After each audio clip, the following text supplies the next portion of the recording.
Stand on the shoulders of giants to supersize and grow your business. This is our little Olympian skater on a snowboard on the shoulders of a Yeti. Kind of the closest thing I could find to a giant this morning. How cute is this? Anyway, today our idiom is to stand on the shoulders of giants. This is an awesome idiom. It's been around since the 12th century when John of Salisbury wrote that the philosopher Bernard of Chartres, or Chartres, no idea how to pronounce it, compared people to dwarfs, meaning that human beings and people were like dwarfs, and they needed to stand on the shoulders of giants, meaning we need to learn from the knowledge, the wisdom, the experience of people that have come before us and build upon that in order to create what it is that we want in our lives. We don't have to reinvent the wheel and learn everything for ourselves. We need to remember to continually learn and grow from other people, from other respected sources of knowledge and wisdom that have come before us. You know, some of the fastest growing businesses happen because instead of reinventing the wheel, starting something from scratch or new, you can buy a business, you can build upon an existing business or idea.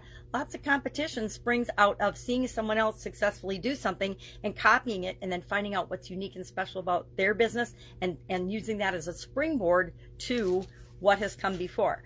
I'm in a business group called ClickFunnels, where everything we do is about learning what other people have done before and building upon that to make our success faster. So what are one of the best ways? And this idiom, this expression, it, in addition to being from the 12th century, it showed up in the Bible, which is way before the 12th century, as well as Isaac Newton is accredited with using it and writing it in a letter to Robert Hooke in 1675. So there's lots of references of this idea throughout history. And it's one that it behooves us to listen to and learn from as we're growing and building and supersizing our business. Why? It's faster and easier to learn what has and has not worked in the past. That's why I share so much information online. It's like, I want people to not make the mistakes that I've made because, number one, they were painful. Number two, they were expensive. Number three, they wasted a lot of time and energy. If I had done something different, or if I had known better, I wouldn't have even done the things that I've done.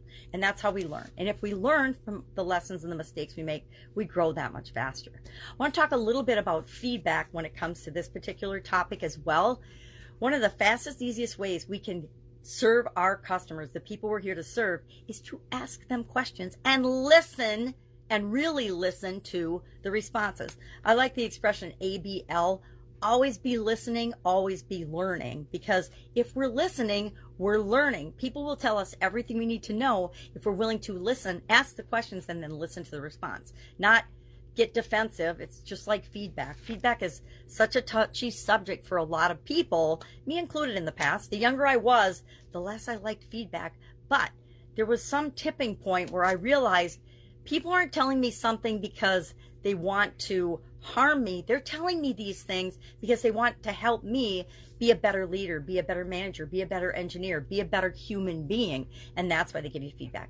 Now, I will say, with respect to feedback, a couple of things. Number one, always consider the source. If the source is credible, if the source is someone who's done something that you want to do, listen to them, because they have got experience that is valuable and you can learn from. If somebody is just criticizing or hating on you, please ignore those people. They're always out there, right?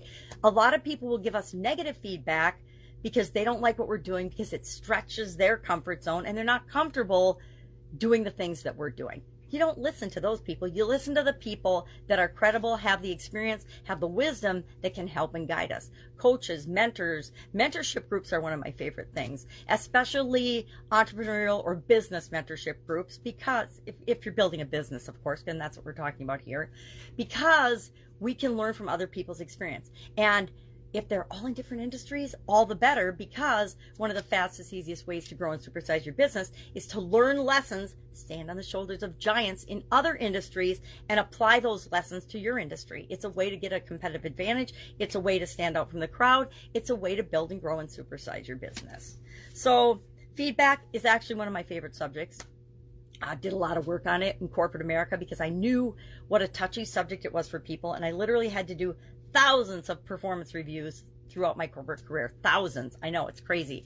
I had 800 to do in 1 year, which is absolutely asinine. So I did automate and figure out the process, and I implemented a what I call 360-degree feedback thing, where people would select the people they wanted feedback from, and of course their boss would always give them feedback, and a couple other people, but it was a team-based system, so it gave a much more balanced perspective and feedback that people were less likely to resist and more likely to accept, as it was given in a way to help them. And that's the important thing about feedback. Make sure when you're sharing your opinion and your feedback that it's to add value to the person and to help the person, not just to blow off steam and get things off your chest. You know, if we need to do that, talk to a pillow or something. All right, I love to know your take on this particular idiom and expression. I love it. I think it's a great expression. I think it reminds us to always be learning, always be listening, always be asking and seeking out feedback, because it's one of the fastest ways to build your business. All right, have an awesome day, and I'll, of course, be with you tomorrow.